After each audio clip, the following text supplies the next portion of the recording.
Sud Radio, comment va la planète? Bonjour Morad Aïtabouche. Bonjour cher Jean-Marie. Réalisateur de la série Ça le temps pour la planète, fondateur de la plateforme aussi 2 degrés de plus, régulièrement sur Sud Radio. Vous nous emmenez quelque part sur la ligne de front du changement climatique. Je sens que vous allez nous proposer un voyage au cœur de la France que vous aimez tant. Évidemment Jean-Marie, tout le monde le sait, je suis un peu votre agence touristique du week-end. C'est parti pour un voyage en train, 2h30 pas plus. Et nous arrivons du côté d'Épinal. Épinal, Jean-Marie, quel département? Vosges. Bravo, bien sûr. Félicitations. Comme je sais en plus que vous avez l'ouïe fine, je sais aussi que vous avez sacrément besoin d'air pur, de chlorophylle. Alors écoutez, nous sommes arrivés à destination. Ce n'est pas très loin d'Épinal. On avance. Des bruits de pas, des branches qui craquent. Nous sommes dans le massif des Vosges, au cœur de la forêt. Mais là, je ne vais pas vous laisser seul.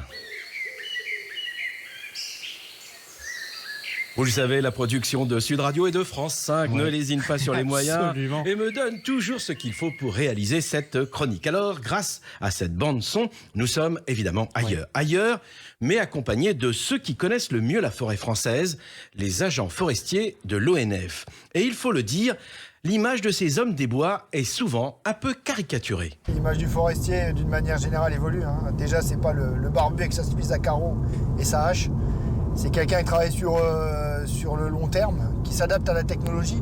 Souvent, je le dis, la forêt, on parle de l'informatique qui a une grosse évolution, mais même en forêt, on a énormément d'évolution dans la technologie qu'on utilise. Mais on s'appuie aussi sur des nouvelles technologies qui nous font gagner du temps, gagner en expertise, de façon à pouvoir lutter contre les changements climatiques, s'adapter le mieux, avec le plus d'agilité possible. Si Denis Dagneau, le directeur de l'ONF des Vosges, nous parle de cette image qui leur colle encore à la peau, c'est pour mieux raconter la transformation de cet établissement créé en décembre 1964. L'ONF succédait alors aux Eaux et Forêts fondées en 1291 par Philippe le Bel. Ça ne nous rajeunit pas. C'est le moins qu'on puisse dire. Bon, je vous connais Morad, vous allez nous propulser dans le temps avec un bond en avant. Un bond en avant, mais surtout une petite révolution pour l'ONF. Vous savez, ces gardes forestiers avec la hache et la chemise à carreaux dont parlait si bien Denis Dagneau tout à l'heure. Eh bien, les forestiers évoluent avec leur temps et les nouvelles technologies. Là encore, un petit bruit que vous allez tenter de reconnaître, Jean-Marie. Alors, j'ai envie de vous dire une perceuse, mais c'est pas ça. pas du tout. Ce petit bourdonnement, ce ne sont ni des guêpes, ni des abeilles, ni une perceuse. C'est un drone qui vient de décoller pour survoler la canopée. Un vol à 360 degrés d'abord pour repérer les lieux. On est à plus de 50 mètres du sol. Eh bien, les forestiers évoluent donc avec leur temps. Le drone va prendre des photos toutes les secondes. Clic-clac, Kodak, un quadrillage scientifique. On ne peut rien rater.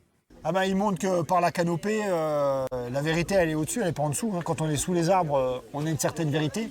Quand on est en vol de canopée, on voit vraiment ce qui se passe, je dirais cime par cime.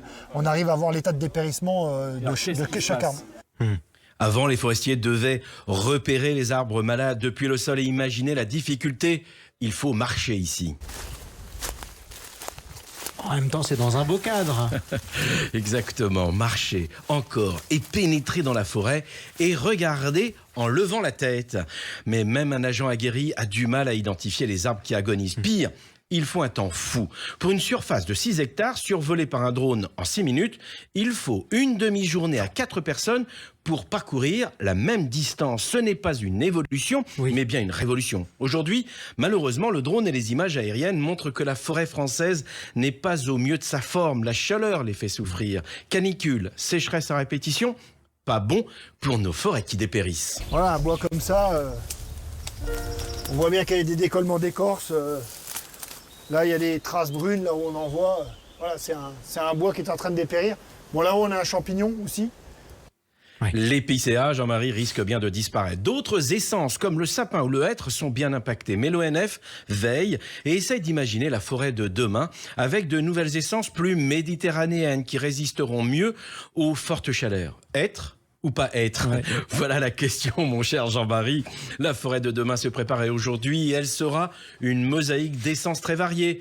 Et comme dit Denis Dagneau, la forêt n'a pas besoin de nous, mais nous avons besoin d'elle. Ouais, non. Sale temps pour la planète. Ça, c'est clair. Ça nous ferait bizarre, malgré tout, de voir de la garrigue dans les Vosges un jour. Merci beaucoup, Morad Aïtabouche. Je rappelle Merci, qu'on peut Jean-Marie. retrouver tous vos reportages en images, en plus, dans la série Sale temps pour la planète, qui est diffusée sur France 5. À bientôt. À bientôt.